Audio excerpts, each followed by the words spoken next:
Division properties of exponents. Our objective is to use division properties of exponents to evaluate and simplify expressions. Who uses this? Economists can use expressions with exponents to calculate national debt statistics. Let's start with the quotient of powers property. The quotient of two non-zero powers with the same base equals the base raised to the difference of the exponents. So similar to a previous lesson where we talked about how when we were multiplying we would add the exponents, well, since we're dividing, we're going to subtract the exponents. So say we have 6 to the 7th divided by 6 to the 4th. That's going to be equivalent to saying 6 to the 7 minus 4, which would be 6 to the 3rd. Let's practice. So for this first one, we have 3 to the 8th divided by 3 to the 2nd. This is the same as saying 3 to the 8 minus 2, or 3 to the 6th. Let's look at B. We have x to the 5th divided by x to the 5th. Well, that's the same as saying x to the 5 minus 5, or x to the 0, which would be 1. That makes sense. If you have the same thing on the top as in the bottom, and when you divide, you should get 1, and you do. Let's look at C. We have a to the 5th times b to the 9th. That's your numerator. In the denominator, we have the quantity ab to the 4th. So we can rewrite this denominator as a to the 4th, b to the 4th. So let's start with that.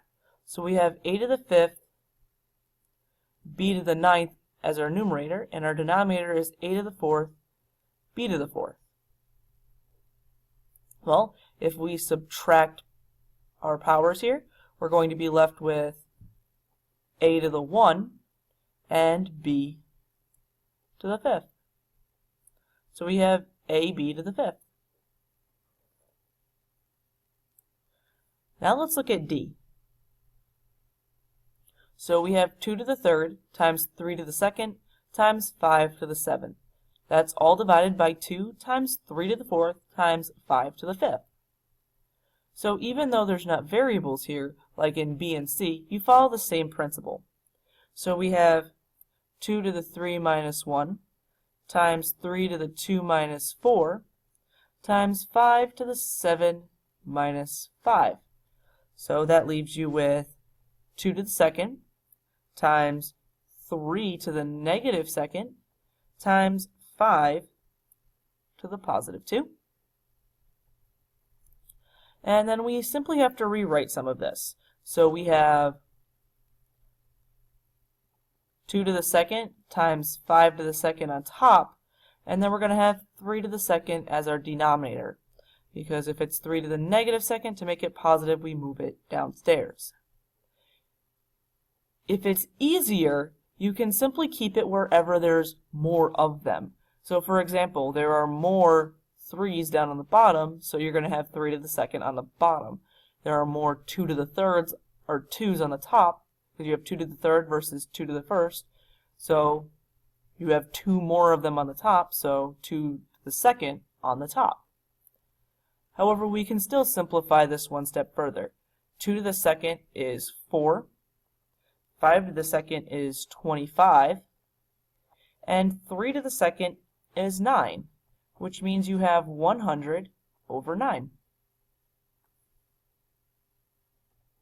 Now let's practice dividing numbers in scientific notation. So you can rewrite this to say 2 times 10 to the 8th over 8 times 10 to the 5th. Just like we did when we were multiplying, we took our 2 and our 8, and we dealt with that first, and then we dealt with our 10's second. So 2 divided by 8 is really 0.25, and that's going to be times, and we have 10, and we have 8, so 10 to the 8th divided by 10 to the 5th is 10 to the 3rd, because 8 minus 5 is 3. And they wanted it in scientific notation. remember the number has to be at least 1, so we need to move the decimal point over 1. So when we move it over 1, we end up with 2.5 times 10 to the second. If it's difficult to remember which way to go, whether to go up or down, think of it this way. If you had 10 to the third, you would technically be moving this 3 places to the right. Well, if you've already moved it 1 place to the right, you only have 2 left to go. So now let's try it with an economics application. In the year 2000, the United States public debt was about 5.6 times 10 to the $12. The population of the United States in that year was about 2.8 times 10 to the 8th people. What was the average debt per person? Give your answer in standard form. So just like we did in the previous one, we're going to divide. So we've got 5.6 divided by our 2.8, which is 2. And then we have times, we have 10 to the 12th divided by 10 to the 8th, which is really 10 to the 4th. So 2 times 10 to the 4th, we're going to move it 4 places, so is 20,000. So in the year 2000, I know that was a while ago, but in the year 2000, the average debt per person was about $20,000. It's probably a lot more than that by now. So now let's look at the positive power of a quotient property. A quotient raised to a positive power equals the quotient of each base raised to that power. So for example, say you have the quotient 3/5, and that quotient is raised to the 4th power. You can either think of it as saying 3/5 times 3/5 times 3/5 times 3/5, or you can think of it as 3 to the 4th divided by 5 to the 4th. Let's practice. So with this first one here, instead of trying to say 3/4 3 times, we're simply going to say 3 to the 3rd divided by 4 to the 3rd. And when the numbers are nice and small, we can simplify that one more step. So 3 to the 3rd is 27, and 4 to the 3rd is 64. Now let's look at B. So we first have to deal with the fact that we have a quotient in here, and that quotient is to the 3rd power. So we can say 2x to the 3rd divided by yz to the 3rd. We have a power to a power, and then we also have a product to a power. So that means we have 2 to the 3rd times 3 to the 9th, x to the 9th. That's going to be divided by y to the 3rd times z to the 3rd. And we can simplify it one more step, because 2 to the 3rd is a smaller number, so we've got 8. So we have 8x to the 9th divided by y to the 3rd, z to the 3rd. So now let's look at the negative power of a quotient property. A quotient raised to a negative power equals the reciprocal of the quotient raised to the opposite positive power. So for example, say you had 2/3 raised to the -4. That's the same as saying 3/2 raised to the +4. From there, it's going to look like what you were doing before, like what you were doing right here, where you would just go 3 to the 3rd, 4 to the 3rd. Well, 3 to the 4th, 2 to the 4th. You just have one extra step. You have to flip it first, so that way you have a positive power. Let's practice. So we have 2/5 to the -3.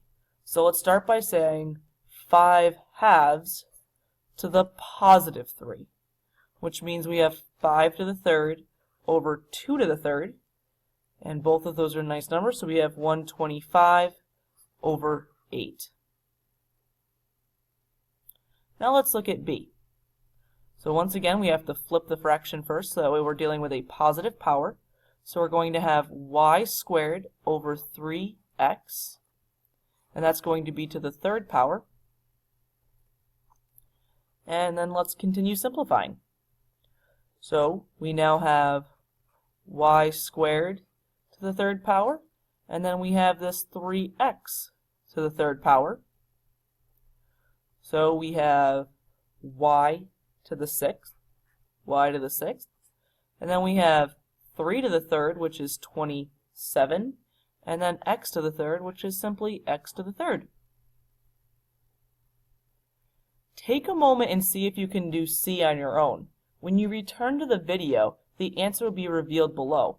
See how close you come.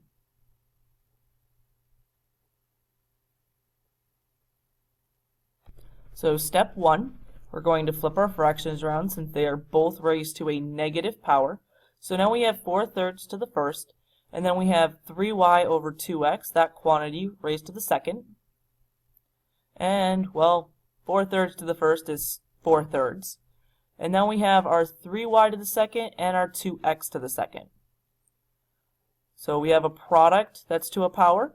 So we're going to have 3 squared, which is 9, and then y squared. And then we have 2 squared, which is 4, and then you have x squared. You can cross reduce here. So we've got 1, because we have 4 on the top and the bottom. And, well, we can reduce 9 and 3, because 9 divided by 3 is 3. So we're left with 3y to the third divided by x squared. And that ends our lesson on the division properties of exponents.